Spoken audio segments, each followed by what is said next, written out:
40,000 cases of HIV. HIV.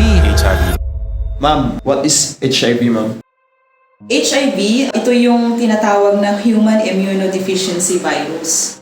Ito ay isang uri ng virus na sumisira sa resistensya o immune system ng isang tao. Ang pagkakaroon ng HIV sa katawan ay tinatawag na HIV infection. Paano nakukuha ang HIV, ma'am? Ang HIV ay nakukuha sa iba't ibang paraan. Primarily, ang HIV ay nakukuha through sexual transmission. Ibig sabihin, ang isang tao na hindi infected ay nagkaroon ng unsafe sexual intercourse sa isang tao na carrier ng HIV. Pangalawa na mode of transmission or kung paano nahahawa ang isang tao sa HIV is yung transmission through injection drug use. Ito yung mga tao na nagkakahawaan sa HIV through injection drug use. Yung karayom or yung injection na ginamit ng isa, gagamitin ulit ng isa. Possible na magkaroon ng HIV yung ibang gagamit kung yung unang gumamit is carrier na ng HIV. Pangatlo na mode of transmission is yung sinasabi natin na occupational transmission of HIV, kung saan yung mga nurses, yung mga laboratory personnel, yung mga doctors, pwede silang mahawa sa HIV kung nagkaroon ng accidental prick or exposure sa dugo ng pasyente na mayroong HIV.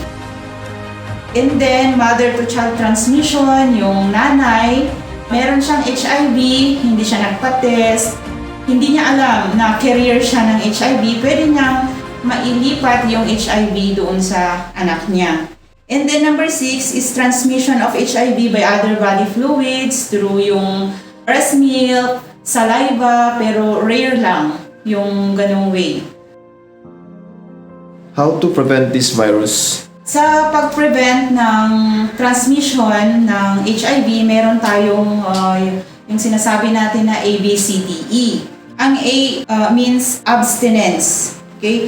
Lalo na yung mga kabataan, kailangan muna nating mag-abstain sa sex. Ibig sabihin, huwag muna tayong mag-engage sa anumang uri ng sex.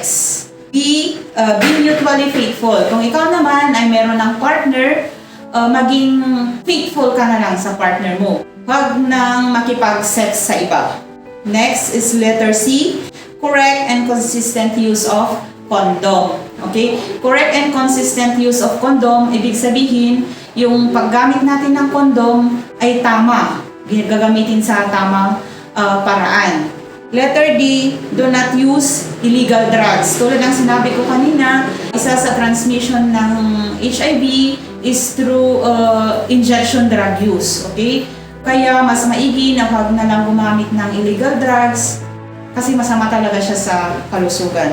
And letter E is educate yourself. So, pag mayroong mga IECs or Information Education Campaign, mas maigi na yung mga kabataan or lahat ng mga tao sa community mag-engage sa ganitong mga IECs.